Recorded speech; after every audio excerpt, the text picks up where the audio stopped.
pour ce jeudi 22 octobre 2020 à Kinshasa.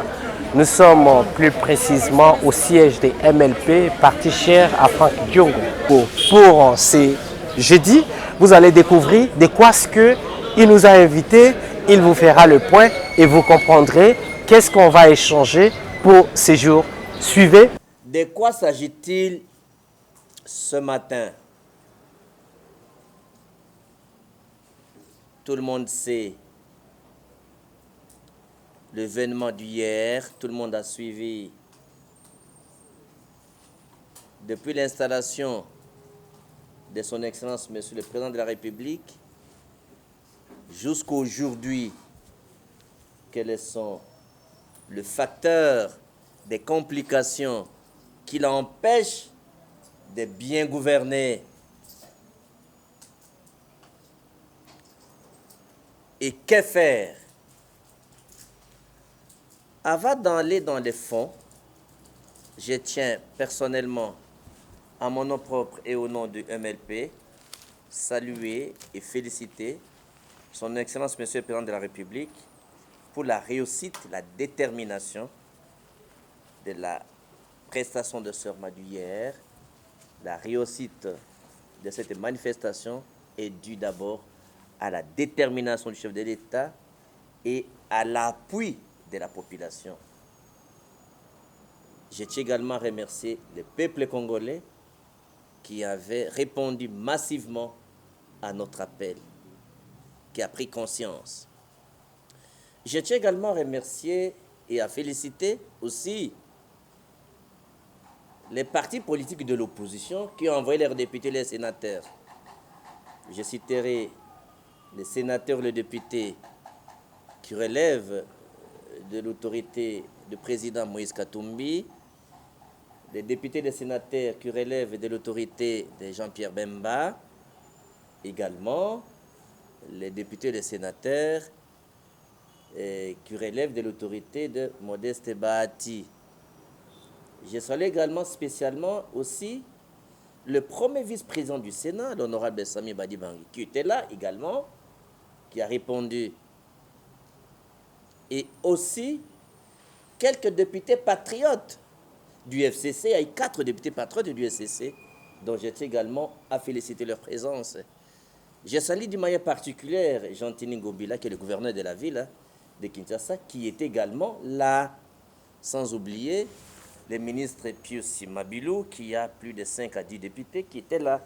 Donc je tiens à saluer tous ces patriotes qui ont compris que l'heure est au rassemblement derrière le chef de l'État pour sauver le pays. Après ce premier message de félicitations, à commencer par le chef de l'État, le peuple congolais et tous les autres, je m'en vais dans le fond du problème. Vous avez vu depuis un certain temps, je vous avais déjà parlé qu'il y a la crise persistante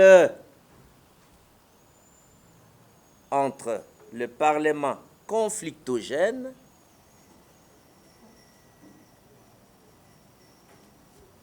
et l'exécutif, le gouvernement, y compris les actes du chef de l'État. Et la réponse est dans l'article 148 de la Constitution. Pour votre information, pour vous rappeler,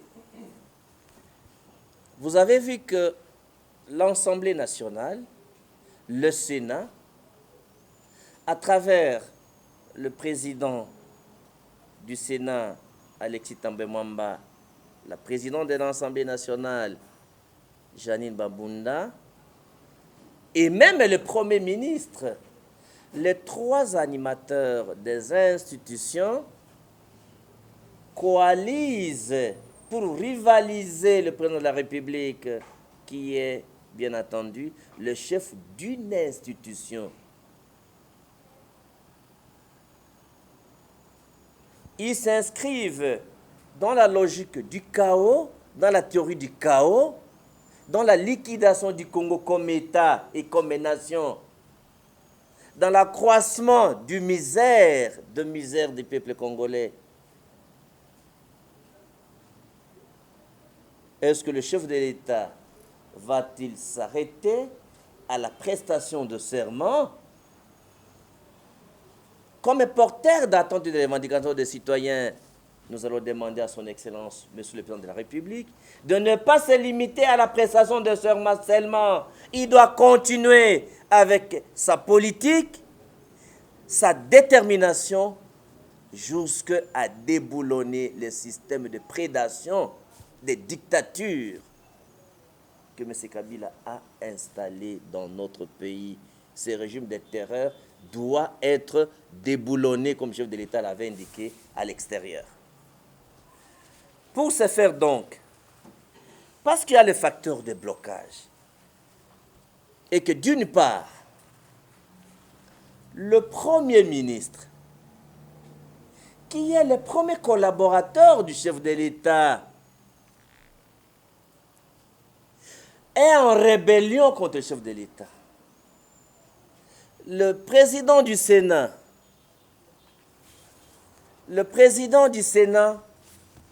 et le président de l'Assemblée nationale, tous les trois, en coalition, sont en rébellion contre le chef de l'État. À tel point qu'il n'y a plus collaboration sincère entre le chef de l'État et ces trois animateurs. Vous tous, vous avez constaté qu'il n'y a plus collaboration sincère. Vu dans cet angle-là, mes chers amis de la presse,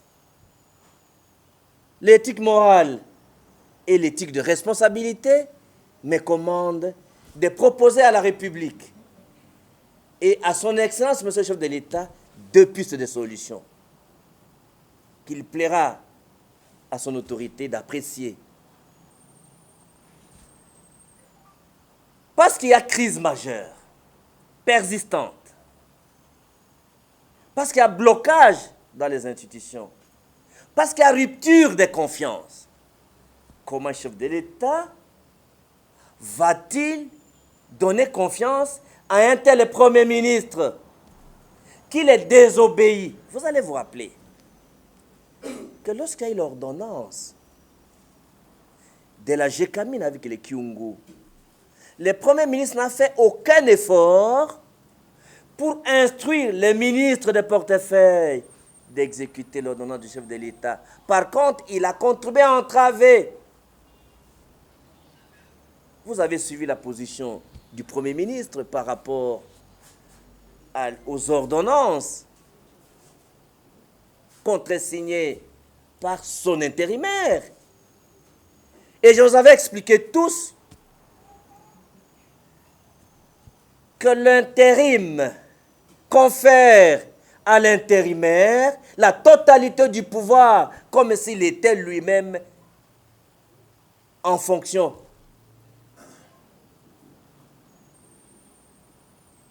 Donc l'intérimaire a le plein pouvoir. Ça, je vous avais déjà expliqué.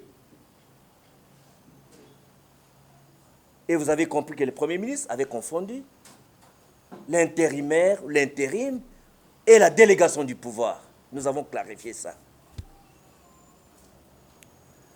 Vous venez de suivre également que le Conseil de ministres, qui est supérieur au Premier ministre, avait demandé au Premier ministre d'assister les protocoles d'État pour organiser la prestation de serment. Pas seulement qu'il n'était pas impliqué, mais lui-même et les ministres chargés des relations avec le Parlement se sont rebellés contre l'élection du Conseil des ministres. Ils n'ont pas été là. Est-ce que moralement le chef de l'État peut se sentir en sécurité avec un tel Premier ministre? Et la majorité des ministres, presque la quasi-totalité des ministres, avaient obéi au mot d'ordre de la famille politique que la décision de l'État. N'oubliez pas que le Conseil des ministres avait décidé de la prestation de serment. Mais ils ont désobéi la décision du Conseil des ministres. Ils ont obéi, mes chers amis de la presse, Ils ont obéi au mot d'ordre privé de la coalition FCC. Ça met le pays en insécurité. Ça met le chef de l'État en insécurité. Et les instituts sont bloqués. Allons-nous laisser le pays être bloqué? Donc ce point de presse s'inscrit dans la logique de la recherche des voies et moyens de la situation du pays bloquée pour amener le pays dans le chaos. Après avoir échoué lamentablement sur toutes les stratégies, le FCC n'a plus une voie légale. Il ne leur reste que la rébellion armée. Donc maintenant, tous les coups sont permis pour eux. Parce que toutes les voies de la légalité sont bloquées. Comme nous avons demandé à ce que le chef de l'État ne puisse pas se limiter à la prestation de serment, que vous avez vu, le serment légal dont il avait pris acte en se conformant à la Constitution et aux lois de la République, au regard de la gravité de la situation. Ayant mesuré la gravité de la situation, et comme serviteur du peuple congolais, porteur d'entente de revendications, vous avez attendu hier la population crier « Je veux relayer la volonté du peuple congolais » en donnant au président de la République 2 pistes de solutions qu'il pourra plaire à son autorité d'apprécier.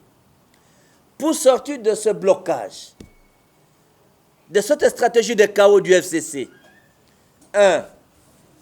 Nous proposons au chef de l'État de pouvoir prendre une ordonnance sur la dissolution de l'Assemblée nationale.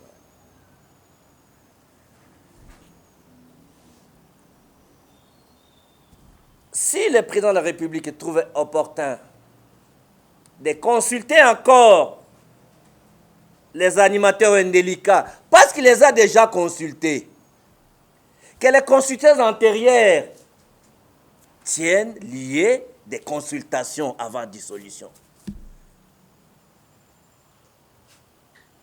Ils ont déjà en rébellion contre le chef de l'État que de nouvelles consultations ne sont même pas nécessaires. Il les a déjà consultés, il connaît leurs intentions et leurs pensées. Et lorsque nous avions rédigé la Constitution, il faut que les gens comprennent la portée de la consultation. On estimait que le gouvernement où ça se restreint, le Premier ministre, en conflit avec l'Assemblée nationale ou le Sénat,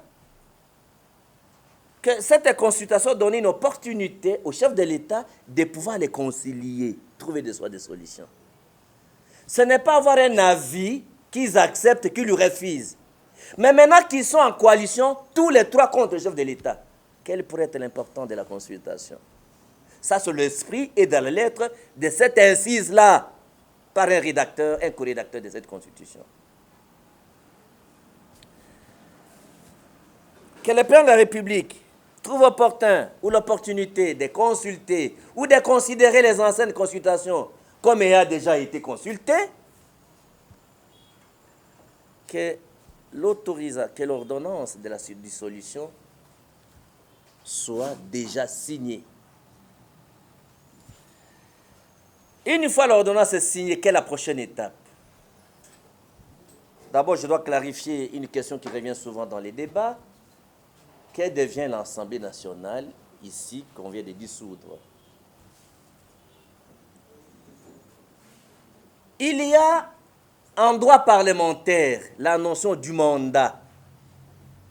Il y a l'interruption du mandat parlementaire et la fin du mandat parlementaire.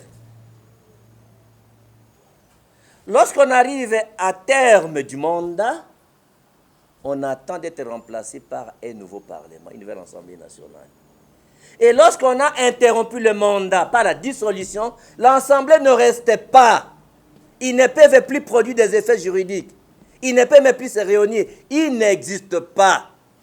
Dès qu'il y a dissolution de l'Assemblée, l'Assemblée ne va plus rester. Contrairement à une lecture erronée de certaines personnes qui pensent que même après dissolution, ils doivent être là pour attendre les prochaines élections. Non. Une assemblée dissoute ne peut pas se réunir. On n'expédie pas les affaires courantes au Parlement. On ne va pas assumer l'intérim des députés à venir au Parlement, à l'Assemblée nationale. C'est un vide après dissolution.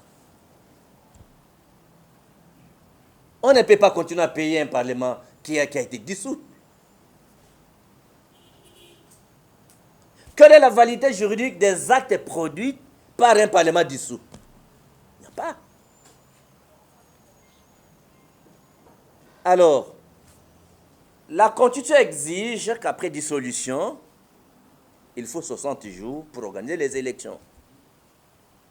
Alors, il faut organiser les élections. Avec quelle CENI? Comment les faire? Nous proposons ceci. Après la dissolution de l'Assemblée nationale, le président de la République va confier l'organisation des élections au ministère de l'Intérieur, qui sera aidé par les Nations Unies. Une démarche devra être faite au niveau des Nations Unies pour que les Nations Unies, soit à travers une résolution, soit à travers n'importe quel acte, puissent assister le Congo d'une manière à permettre à ce qu'il y ait élection dans 60 jours. S'il y a cas de force majeure et qu'il n'y a pas élection dans 60 jours, nous avons une jurisprudence déjà avec Irabila. Il y aura un arrêt de la Cour constitutionnelle qui va permettre d'ajouter quelques jours jusqu'à ce qu'il y aura les élections. Mais dans l'entretemps, comment le pays sera géré? Après la dissolution du Parlement, et parce que le Premier ministre est indélicat, le gouvernement est indélicat, le président de la République va exiger au Premier ministre de tirer les conséquences de sa rébellion en rendant le tablier. S'il ne veut pas rendre le tablier, à tirer les conséquences de sa rébellion d'une manière permanente au chef de l'État, le chef de l'État comme garant de la nation, des bons fonctionnements des institutions, prendra sa responsabilité. Et le Premier ministre sera écarté parce que ce gouvernement va tomber, n'existera plus. Et à ce moment-là, il y aura un gouvernement des secrétaires généraux. Il faut écarter tous les politiques. Les secrétaires généraux de l'administration que Kabila a nommés, ce n'est pas Félix qui les a nommés. On va remettre la gouvernance du pays à l'administration. Les secrétaires généraux que Kabila lui-même a nommés. Les secrétaires généraux vont diriger le pays en attendant les prochaines élections. Alors, parce que nous avons une jurisprudence au Congo, à l'époque du maréchal Mobutu en 93, pour les jeunes, je vois parmi vous, il y a beaucoup de jeunes, en 93, on a été devant une telle crise et le maréchal Mobutu a écarté les politiciens de la gouvernance. Le maréchal Mobutu a nommé des secrétaires généraux comme des chefs de gouvernement. Donc, aujourd'hui, normalement, si le chef de l'État approuve ou enrichit ou améliore cette proposition, ça voulait dire que non, les secrétaires généraux vont faire la remise et reprise avec les ministres. Et à ce moment-là, les doyens des secrétaires généraux jouera le rôle de coordonnateur de l'action gouvernementale. Et c'est ce chef de l'administration-là, du ministère de l'Intérieur, que Kabila a nommé, qui va organiser les élections avec les Nations Unies. Parce que pourquoi il n'y a pas de CENI? Vous allez poser la question, il y a la loi sur la CENI qui organise laquelle pour organiser des élections. Est-ce que vous savez, mes chers amis de la presse, que depuis que le chef de l'État, la population a marché et le chef de l'État a rejeté, a refusé d'entériner la nomination de Malonda jusqu'aujourd'hui, Madame Mabunda, Janine Mabunda, l'honorable Mabunda, n'a pas encore contacté, ni verbalement, ni par écrit, jusqu'aujourd'hui, la composante confession religieuse dans la société civile pour désigner un autre membre. Donc, ils ont bloqué la désignation du président de la CENI. Donc, ils bloquent la justice, ils bloquent les chefs de l'État, ils bloquent le gouvernement, ils bloquent la justice. Voilà la théorie du chaos. Le Congo n'a qu'un seul ennemi, M. Kabila et le FCC. Peut-on comprendre, mes chers amis, que nos frères et sœurs qui sont du FCC puissent se trouver normal et logique que la désignation irrégulière de Malunda et que ça ne touche pas leur conscience pour permettre aux confessions religieuses de désigner quelqu'un de leur choix. Ils ont bloqué. Prestation de serment et ils bloquent. Donc le pays deviendra une propriété privée des prédateurs. Donc les autres Congolais deviendront otages et esclaves de ceux qui ont détruit le pays, Kabila et son groupe. Non, il faut pousser la réflexion pour présenter une recette qui permettra au pays de sortir de ces blocages. Voilà pourquoi nous avons estimé que revenir sur la situation de la CENI, non, vous n'allez pas vous en sortir dans 60 jours. Revenir sur la désignation d'un président, non, vous n'allez pas vous en sortir. Il faut sortir de l'ordinaire et présenter une recette capable de garantir l'espoir et l'espérance au peuple congolais. Vous comprendrez par là que la première hypothèse, c'est la démission du Premier ministre, la dissolution du gouvernement, remplacé par le gouvernement des commissaires et des secrétaires généraux, et l'organisation des élections par le ministère de l'Intérieur avec les Nations Unies. Ça, c'est le plan 1. Premier schéma. Deuxième schéma, c'est que le président ne dissout pas le Parlement dans l'Assemblée nationale, donc il ne dissout pas l'Assemblée nationale, mais le président exige au Premier ministre Ndélika de tirer les conséquences de sa rébellion, parce qu'il y a crise de confiance. Il s'est montré qu'il est en rébellion contre le chef de l'État et qu'il ne peut pas travailler en collaboration. Donc il n'a plus la confiance du chef de l'État. Même moralement, comment le chef de l'État peut avoir moralement confiance en un tel Premier ministre qui se rébelle d'une manière permanente, même à travers des déclarations? Tirer les conséquences, c'est démissionner, c'est rendre l'établi. Ne pas rendre l'établi, le chef de l'État également peut tirer, peut prendre sa responsabilité en l'écartant. Alors, dans cette logique-là, où il n'a pas dissous le Parlement, pendant qu'il a écarté le Premier ministre, dans tous les deux cas de figure, le gouvernement des secrétaires généraux interviendra. Dans ce deuxième cas de figure,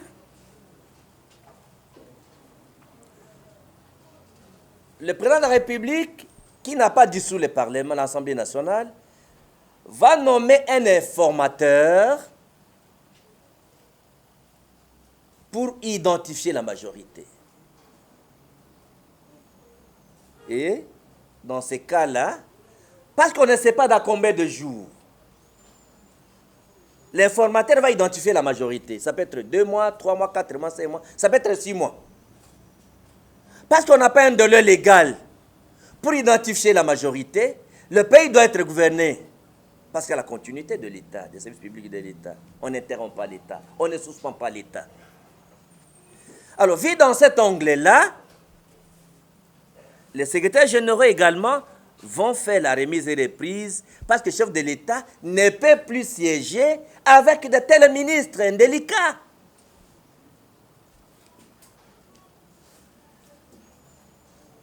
Donc, dans les deux cas, il n'y a pas un gouvernement. Le gouvernement qui est un gouvernement qui doit continuer sur de la coalition, non. Et vous avez vu qu'en Belgique, l'administration a dirigé le pays pendant 2 ans qu'il y a eu la crise. Au Congo, ça a déjà eu lieu. Aujourd'hui, comme option, c'est l'administration qui va gouverner le pays. En attendant toute solution, des élections ou solution de changement de majorité. Donc, lorsqu'on nomme un informateur, l'informateur va identifier la nouvelle majorité. Et c'est cette nouvelle majorité qui va désigner un premier ministre. Et la conséquence de la nouvelle majorité, les bureaux de l'Assemblée tombent, il y aura un nouveau bureau de l'Assemblée. C'est la conséquence de la nouvelle majorité. Parce qu'aujourd'hui, rester dans les camps de Kabila, c'est être dans l'axe du mal. C'est être identifié comme ennemi du Congo. Voilà, mes chers amis, les 2 options que je lance le débat dans l'opinion, que je soumets à l'autorité du chef de l'État pour apprécier, parce qu'il doit continuer son combat de déboulonner le système de dictature, et surtout que hier, la population a réclamé la dissolution de l'Assemblée nationale. Voilà en français, mes chers amis, la portée de ma contribution comme citoyen pour débloquer la situation entretenue par M. Kabila et le FCC, qui sont en réunion maintenant à Kingakati. Moi, je ne vois pas l'histoire de réunion à Kingakati. Est-ce qu'ils préparent un autre coup contre le pays? Parce que tous les coups de blocage qu'ils ont préparés, ils ont échoué. Mais ce qui leur reste, c'est saboter l'État. C'est entrer même en rébellion armée. Parce que toutes les voies légales sont bloquées. Vous avez certainement compris que nous sommes à la fin de ces points de presse aujourd'hui qui engagent l'auteur qui s'est décidé qu'il est prêt à soutenir le président de la République pour dissoudre le Parlement, mais également il a émis le vœu de voir les conséquences que les concernés vont subir. La majorité parlementaire dans presque toutes les institutions de la République démocratique du Congo. Mesdames et messieurs, le réel plaisir était de notre côté de vous présenter ce nouveau numéro de votre magazine d'information générale Top 243 diffusé sur Entrepreneuriat TV. À nous revoir très bientôt. D'ici là, portez-vous bien. Bye.